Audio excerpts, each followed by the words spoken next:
Hey. Okay, today we will be talking about silent hallways. Yeah, because I think they are unjust.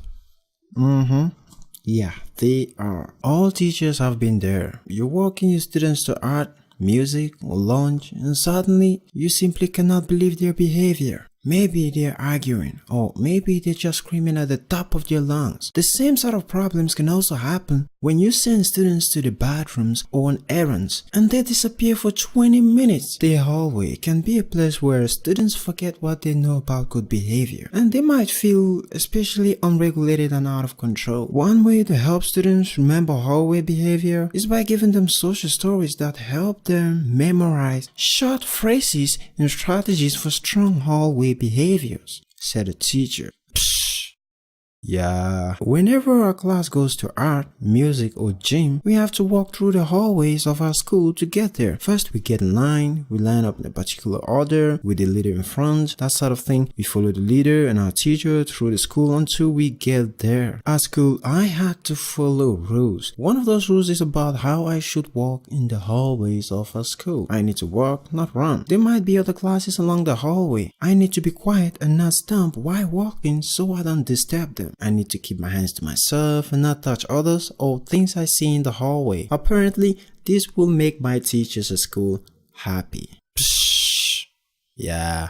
There are unique challenges related to high school's problem behaviors and settings outside of class. Approximately 40% of problem behavior in high school is related to not being in the classroom, with 9% of the issues occurring in the hallway. Students unauthorized coming in and going out during instructional times can interrupt the flow of teaching and affect the ability of classmates to meet academic standards. All this they say they are solving with the introduction of silent hallways for students. I wondered how it was possible for a group of highly educated and committed educators to convince themselves that deliberately silencing students in the name of social justice is equity. Students are human beings with the human need to socialize, communicate, and express themselves. All bound students are people who consistently experience personal and systematic oppression. Therefore, they have a need to talk to process their common experiences and to speak out against the racism, classism, sexism they endure. The silencing of students is oppressive and dehumanizing. Apparently, one of the school leaders that imposes silent hallways says, silence in the hall increases the time on task in the classroom. We do not have to fight with the kids to get them settled down. These kids are so behind. We need all of the time on task we can get. We have a mission.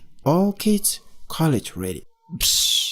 Yeah. The mission of a school is touted as one of educational equity. Is it not possible for a group of very intelligent, hardworking, thoughtful, committed educators to give students the skills they need without forcing them to comply with rigid silence rules? Some educators argue that they are providing students with more time on task and an excellent education that will eventually give their students access to the dominant culture and power in society. The teachers believe that once their students have power, they can use it to change the system. I wonder, however, how will a child that grows up silent know how to speak up and out if he or she does not practice his or her formative years? How will a student even know what to speak up against if he or she did not learn to see oppression or allow to question the people of power? If students gain access to the dominant culture, will they have learned anything in school that encourages and empowers them to recognize, respond to, and redress injustice? On the other hand, will they have learned to stay silent for success? I know middle school kids are talkatives and hard to settle down. I also know that silence may increase time on task and learning in the classroom. So too perhaps the uniforms and other norms rooted in efficiency and equality. Everyone doing the same thing at the same time in the same way for the sake of success, but the cost is too high. I would not want to be educated that way. I would not want my children to be educated that way. The sad part though is you and your children have a choice. You can go to a school that will provide an excellent education without being silenced. Also, be sure that parents of these children are having their own conversations at their homes with their children. They say, I know the teachers tell you to be silent, son,